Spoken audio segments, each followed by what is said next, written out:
दूसरे हिस्सों के लिए हेलीकॉप्टर सर्विसेज भी शुरू की गई है। ये बढ़ती हुई कनेक्टिविटी मणिपुर के आप सभी लोगों की सुविधाएं बढ़ा रही है। यहां के नौजवानों के लिए रोजगार के नए मौके बना रही है। साथियों, आज भारत बहुत तेजी से विकसित हो रहा है। हम बहुत जल्द दुनिया की तीसरी सबसे बड़ी अर्थव्यवस्था बनने वाले हैं और मेरा पूरा प्रयास है कि विकास का लाभ देश के कोने कोने में पहुंचे।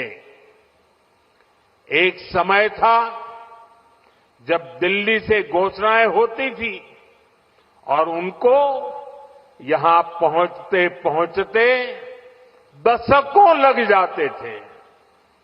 आज हमारा चूराचांदपुर, हमारा मणिपुर भी बाकी देश के साथ विकास कर रहा है।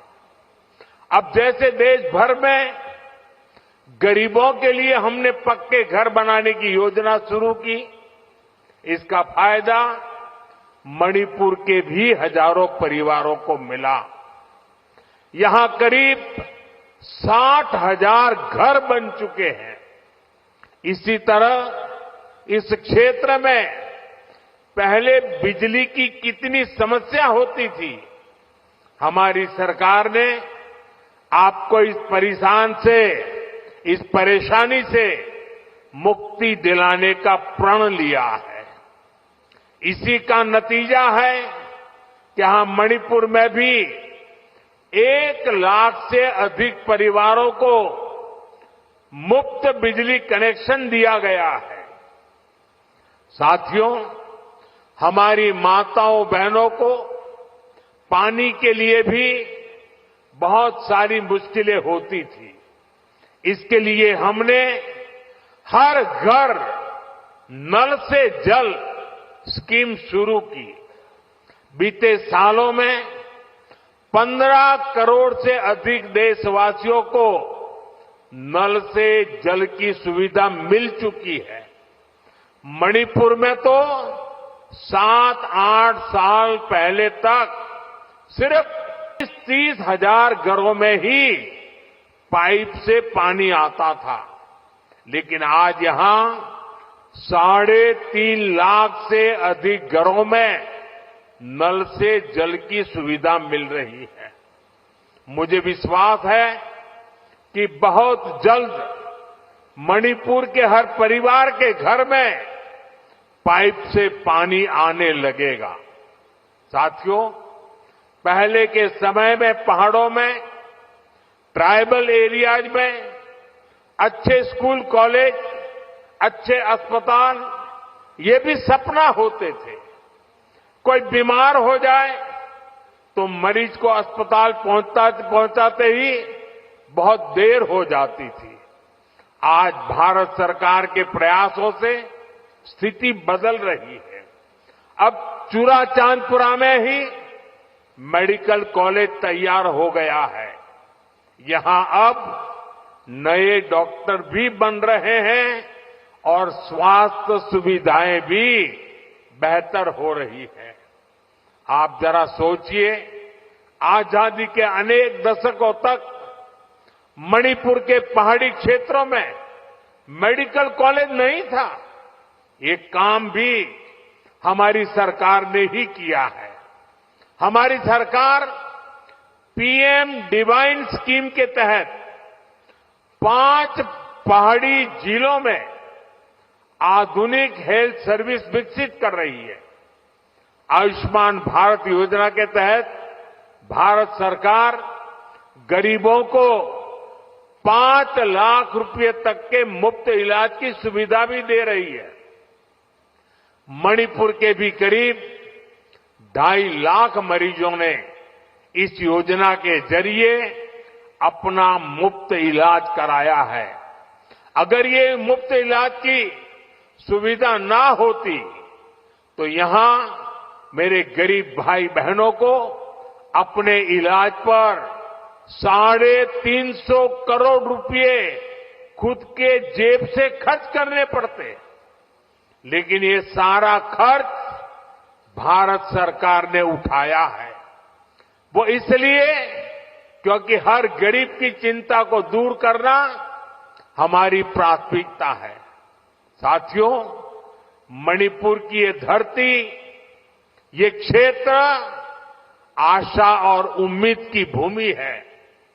लेकिन दुर्भाग्य से हिंसा ने इस शानदार इलाके को अपनी चपेट में ले लिया था।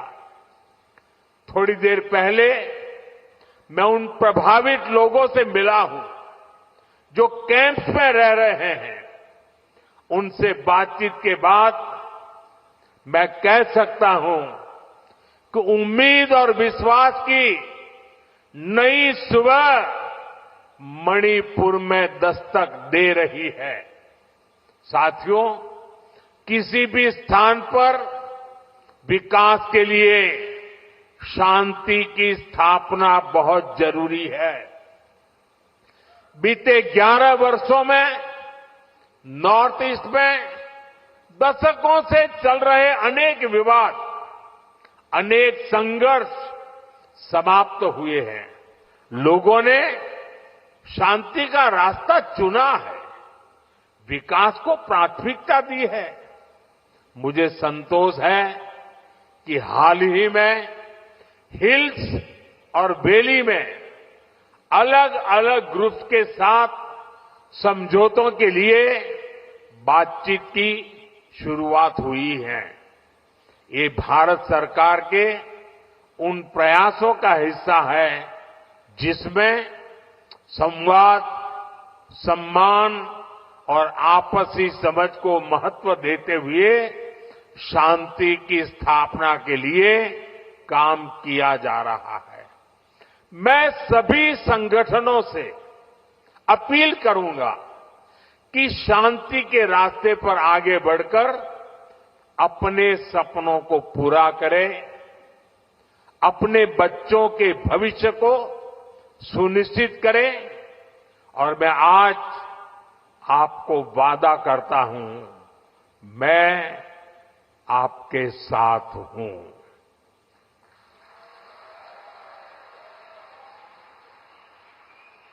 भारत सरकार आपके साथ है, मणिपुर के लोगों के साथ है।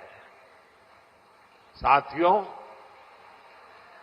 मणिपुर में जिंदगी को फिर से पटरी पर लाने के लिए भारत सरकार हर संभव प्रयास कर रही है। जो बेघर हो गए ऐसे परिवारों के लिए 7,000 नए घर बनाने के लिए हमारी सरकार मदद दे रही है। हाल में ही करीब 3,000 करोड़ रुपए का स्पेशल पैकेज भी स्वीकृत किया गया है। विस्थापितों की मदद के लिए 500 करोड़ रुपए का विशेष प्रावधान किया गया है। साथियों, मैं मणिपुर के ट्राइबल नौजवानों के सपने और उनके संघर्षों के बारे में अच्छी तरह जानता हूं।